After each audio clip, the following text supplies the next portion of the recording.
बस 1 मिनट और सिंधु घाटी सभ्यता आपका खत्म। जिनको एग्जाम में क्वेश्चन नहीं छोड़ना है वहीं सिर्फ देखेंगे। सिंधु घाटी सभ्यता का काल जो था 2500 से 1785 ईस्वी पूर्व था। इनकी जो सिंधु घाटी सभ्यता की नगर की व्यवस्था थी जिसको खासतौर युगीन सभ्यता भी कहते हैं। यहाँ के मुख्य जो निवासी थे द्रविड़ और भूमध्य सागरीय जाति के लोग थे। इसकी खोज जो 1921 में राय बहादुर दयाराम साहनी के द्वारा की गई। का प्रथम उल्लेख जो था 1826 में ही चार्ल्स मैसन के द्वारा किया गया था। धातु का ज्ञान था इनको। तांबा और टीन से एक कासा बनाने की विधि इनको अच्छे से आती थी। हड़प्पा जो है, हड़प्पा ये अच्छे से याद रखना है। हड़प्पा पाकिस्तान में है अभी और रावी नदी के तट पर है। उसके बाद मोहनजोदारो पाकिस्तान में, सिंधु नदी के तट चनोदरो पाकिस्तान में और सिंधु नदी के तट पर, लोथल गुजरात में भगवा नदी के तट पर, रोपर पंजाब सतलज नदी के तट पर, आलमगीरपुर मेरठ हिंडन नदी, रंगपुर गुजरात भादर नदी, धौलावीरा गुजरात में, बनावली हरियाणा में, राखीगढ़ी हरियाणा में, सूतका गेंडोर पाकिस्तान दास नदी के तट पर। अच्छे से इसको याद रखना। उसके बाद पाकिस्तान के सिंध प्रांत में स्थित है, पाकिस्तान के सिंध प्रांत में स्थित है मोहनजोदारो। सबसे विकसित नगर था हड़प्पा का। मृतकों का टीला कहा जाता है इसको, सिंध का बाग भी कहा जाता है। भारत का सबसे प्राचीन नगर मोहनजोदारो ही है। विशाल स्नानागार के साक्ष्य यहीं से मिले।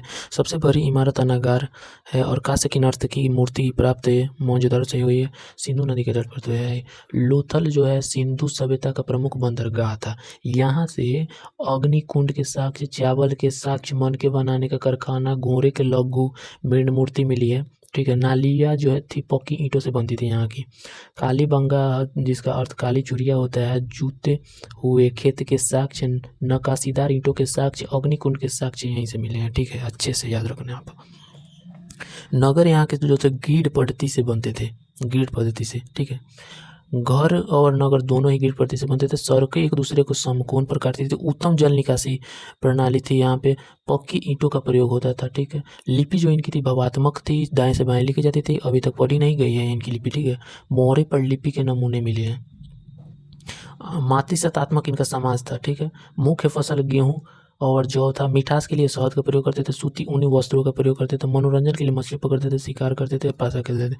दशमलव प्रणाली पर आधारित बांट का प्रयोग होता था। लाल मिट्टी के बर्तन पर काले रंग के डिजाइन करते थे। तलवार का ज्ञान इनको नहीं था। सिंधु घाटी सभ्यता के लोग माता देवी की पूजा करते थे। हड़प्पा के मोहरों पर एक सिंग वाले पशु का चित्र प्राप्त हुआ है। ठीक है। मोहरे हड़प्पा कालीन अधिकांश मोहरे सेलखरी के पत्थर की बनी होती थी। आग में पकी हुई मिट्टी को टेराकोटा कहते हैं। टेराकोटा क्या है?